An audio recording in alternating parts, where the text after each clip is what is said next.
TikTok video, which means, of course, Chinese surveillance app, but thankfully I don't have it on my phone. So somebody else is currently being, all their details are being harvested, because this was a video that suggested that, hey, you know, forget about all those high interest rates in the 80s and 90s. Those people had it much better than the avocado toast lovers of today. Roll the tape.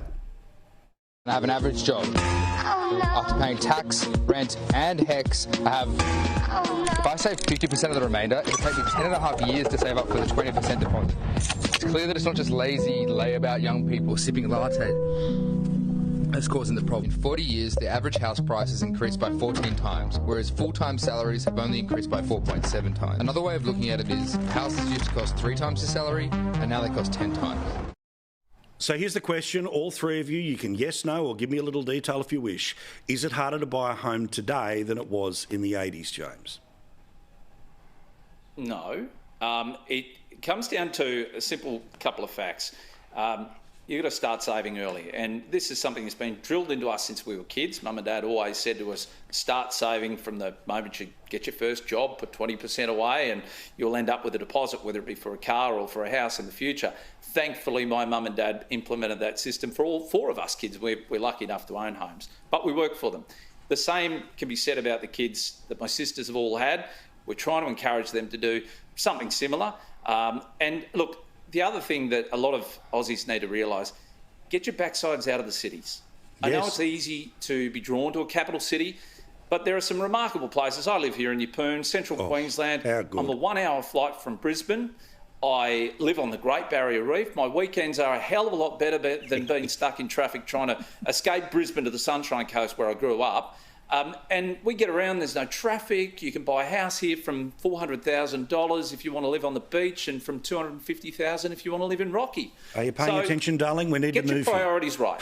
Yeah. And if you want to own a house, make some sacrifices. Yeah, and the idea that you can get around on a jet ski for as much fun as you do, even more reason to live in that part of Queensland. Richo, is it easier to buy a house now or in the 80s? Or has it always been bloody awful? I think it's always been difficult, and it'll stay difficult. But you know, Mummy and Daddy Bank usually come to the fore and make sure that the deposit's provided, and then the young couple can go to the bank and say, look, I've got the deposit, and hopefully they can get their finance. But without Mum and Dad, there'd be an awful lot of people up what's creek. But also, there's a lot of other things that were sort of missing in that video, which, of course, I get it, it's playing to that particular market. Population was a little different in the 1980s to now. The amount of savings that were required. There's lots of things that are it's always difficult, right? There's no free houses if you're planning on owning one. And even if you think social housing's a free one, the wait list is about 100,000 people around the country right now. What's your view, Bronnie? Houses were more modest in the 80s. Great point. No McMansions, there was just a McCafe. Yeah, the expectation of the need for not 2 bathrooms but 3 bathrooms. Yeah. And an ensuite.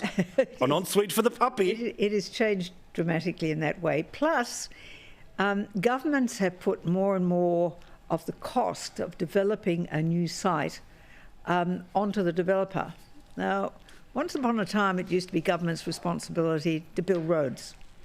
And if you look at the greatest expansion of new home owners was in the post-war period, when the diggers came back from the war, and a lot of them got war service loans, which were much, much cheaper than the going rate.